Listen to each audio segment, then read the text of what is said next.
Today is a bit like Christmas morning for Alfa Romeo enthusiasts. Classic Alfa have just announced that they are clearing 25 years of used parts, new old stock. Opportunities like this don't come up very often.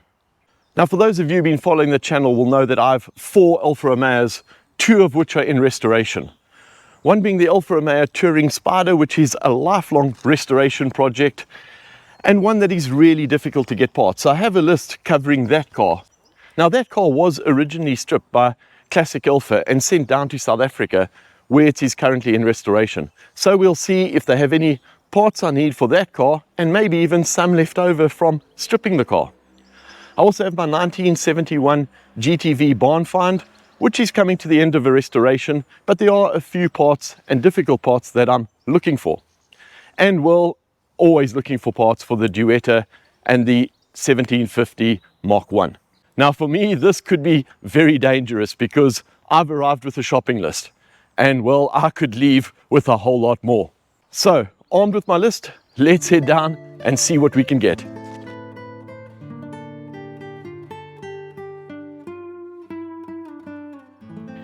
If you're an Alfa Romeo enthusiast, this probably looks like just a warehouse full of old parts.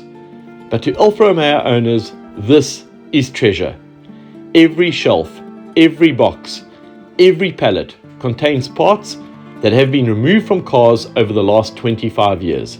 Some common, some rare, and some that are simply hard to find as they don't make them anymore. And that's what makes today so interesting. Normally when you're restoring a classic Alfa Romeo, you're hunting for one specific part. You can spend weeks searching online, calling specialists, and speaking to other owners. And here, it's all laid out in front of you. And what you could have been hunting for is just lying here in the boxes. And just look at the sheer volume of parts. Interior, trim pieces, lights, wheels, suspension components, engines, gearboxes. And somewhere amongst all of this are parts that owners have been searching for years to find. One of the things I love about old Alfa Romeos is the detail. The styling that makes even the smallest component feel special. You can almost imagine the cars these parts came from. Some were probably cherished family cars. Some were restoration projects that never got finished. And now their parts are keeping old Alfas on the road. What's fascinating is seeing the variety.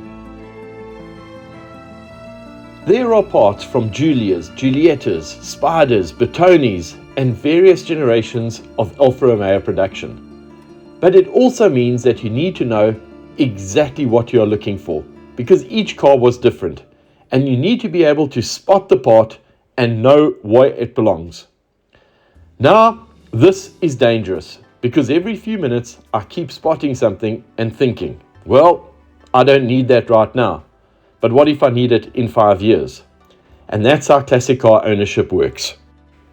You start off looking for one part and end up convincing yourself that a boot full of spares is actually a sensible investment. And this is where it becomes really difficult to walk away. Meanwhile, I'm still trying to stay focused on my shopping list. I've already seen plenty of spares that I definitely don't need. The problem is that my brain is now trying to convince me otherwise. That's another challenge when you're surrounded by rare Alfa parts. Every item suddenly becomes essential. But I have spotted a few very interesting pieces already, some things I could be very useful, and a few surprises I wasn't expecting to find, and maybe 1 or 2 items that were simply too good to leave behind. So, the question is, did I actually find what I came for, or will I leave with a completely different collection of parts than I originally intended? Let's head over and see what made it into the basket.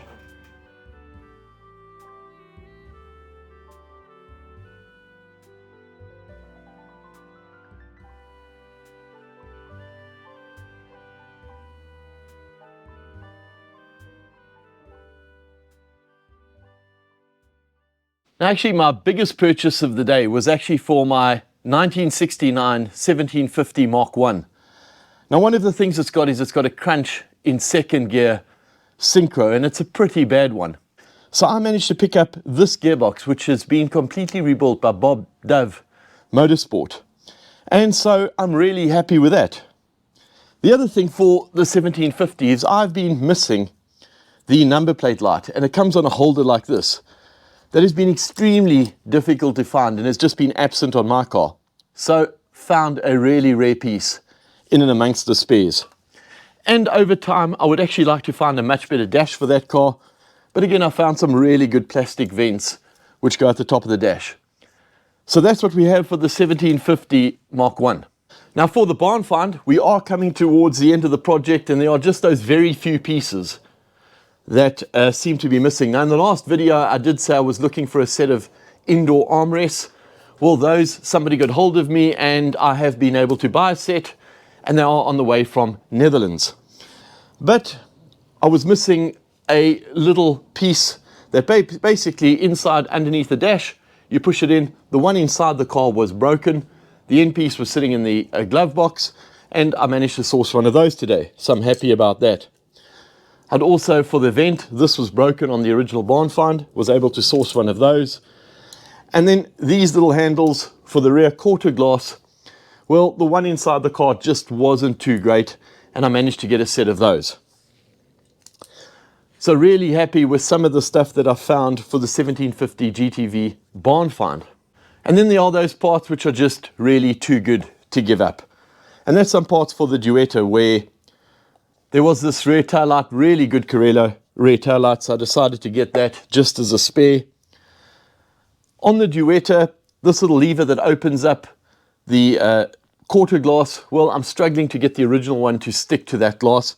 Found another one, thought we'll try a different one and see if that sticks to the glass a little bit better. And well, for the Touring Spider, there weren't too many pieces, but this is a chrome piece that goes along the back, which holds back the soft top. So I thought I could do with a spare one of those and a cover just while you're able to find them. And then, like I said, sometimes you find absolute treasure. Now these go around a 1750 Mark 1 and Mark 2 front grille. And well, these look like they're new old stock. So I was really happy to pick these up in such great condition because they fit on both the 1750 Mark 1 or 1750 Mark 2, sorry, but also the 1750 Mark 1. And my ones on the 1750 Mark 1 are not great. These chrome sections or stainless steel sections are really dented on mine. So I was really happy to find a set of these. Again, I'd like to say a big thank you to the guys at Classic Alfa for hosting us today and being able to sell us some of their really rare parts. Now, I did take a bit of cash with me that I was prepared to spend, and well, I spent all of it, plus another 50% through a bank transfer. But I suppose that's the way things go. I'm really happy with the parts I've got. They can really take me forward. So thank you to all of the guys at Classic Alfa. Now, the other car that they've really helped me out on has been the Touring Spider project. When I bought that car about 13 years ago, it was very far gone. The guys at Classic Alfa have shipped pallets of parts all over the world for me. And well, that car is almost towards the end of its restoration as well. I should be bringing you a video really soon on the wiring update for that car. It'll then be going off an interior. And there's a whole section on the channel if you do want to watch those videos of that car coming back to life. I managed to start it up in December for the first time in 50 years, which was a really exciting time. So do go and check those videos. So guys, I will be dropping a video next week on the 1750 GTV barn find because, well, the engine and gearbox is no longer lying on the floor. So that will be a really exciting video. So please make sure you subscribe to the channel. Please like the video. And there's loads more to come because this channel is all about the ownership experience of my car collection. And I'm so happy that we have finally found a rebuilt gearbox which can go into the 1750 GTV Mark 1. And I can really start taking that forward. So guys, thanks again for watching another episode of RC Classic Garage. I will see you on the next one, which will be a really big video on that GTV. Thanks again for watching. Please make sure you liked and subscribed, and see you all next time. Ciao. Amoroso, notte giorno di torno girano,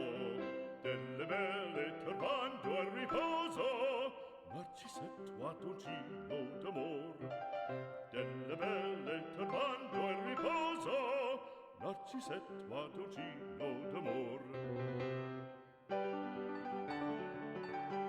Non più avrai questi bei panacchini,